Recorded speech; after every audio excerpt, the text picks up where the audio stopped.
Have you ever wondered why something small in a relationship, like a delayed text, can make your stomach drop? Or why getting close to someone feels exciting one minute and terrifying the next? Or why you keep choosing partners who feel strangely familiar even when that familiar isn't good for you? If this sounds like you, there's a reason.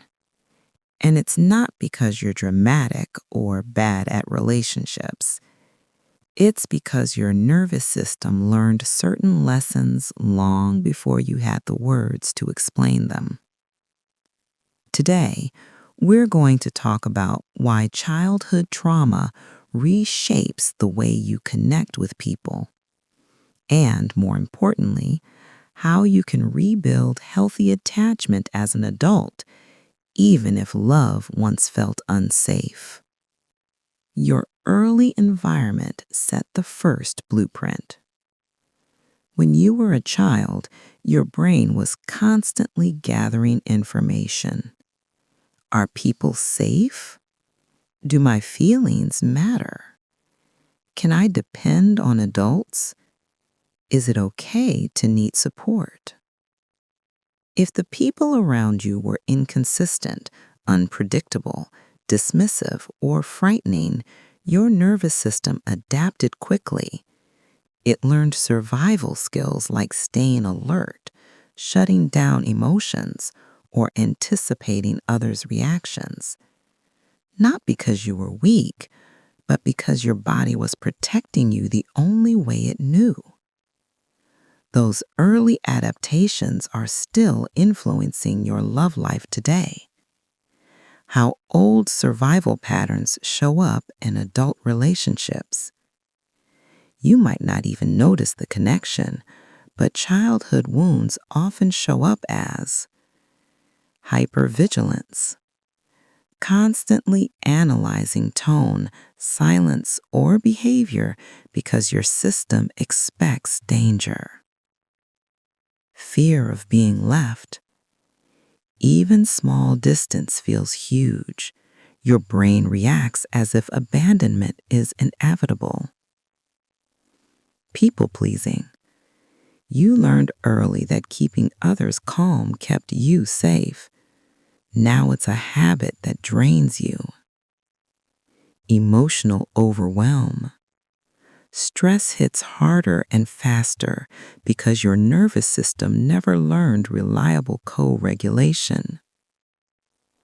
Low self-worth. If you grew up feeling invisible or criticized, receiving love as an adult might feel unnatural or suspicious. Repeating old dynamics. Your brain gravitates toward what's familiar, even if it's unhealthy. Overcorrecting your past. If your childhood was chaotic, you might cling to rigid structure. If it was strict, you might swing toward zero boundaries. These patterns aren't character flaws, they're adaptations. Attachment styles, your relational autopilot.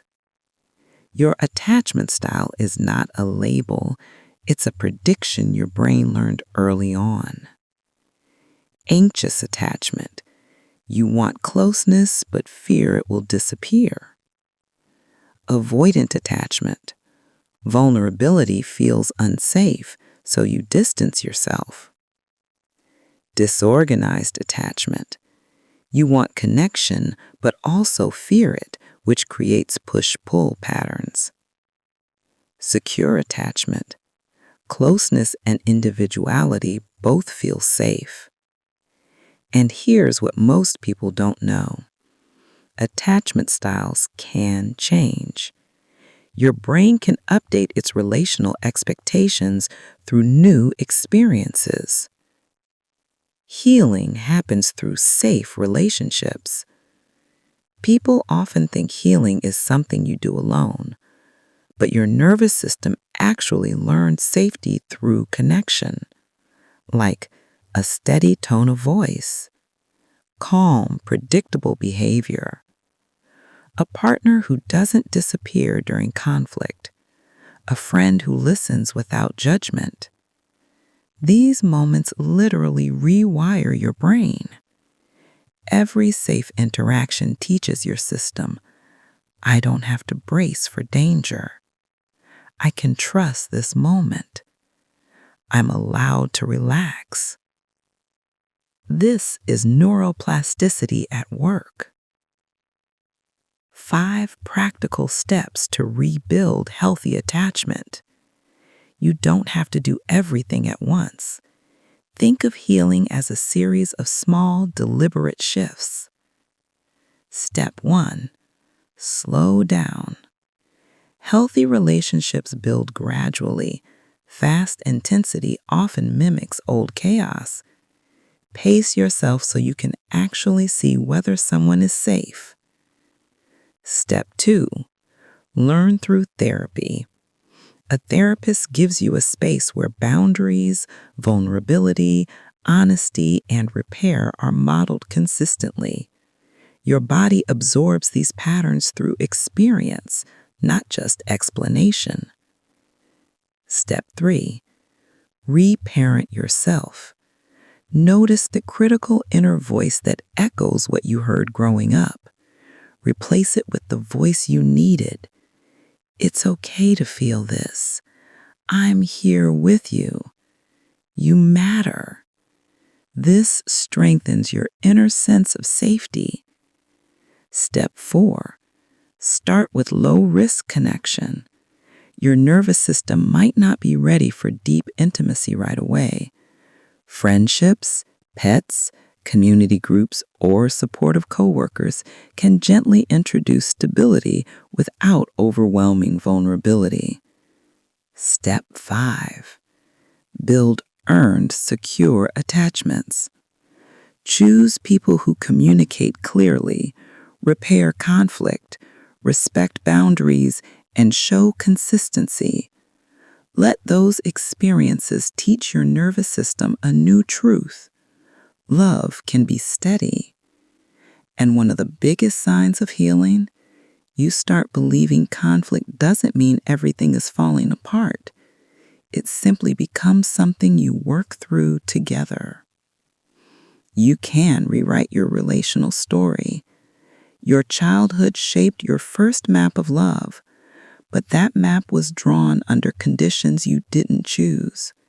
You're allowed to create a new one. Healing doesn't erase your past. It gives you the tools to stop being controlled by it. With patience, safe people, and intentional practice, your nervous system can learn, I deserve connection. I can trust myself. I can choose relationships that feel safe. I can be loved without losing myself. You're not stuck with what you were taught. You can grow into someone who feels grounded, worthy, and capable of healthy closeness, one safe moment at a time.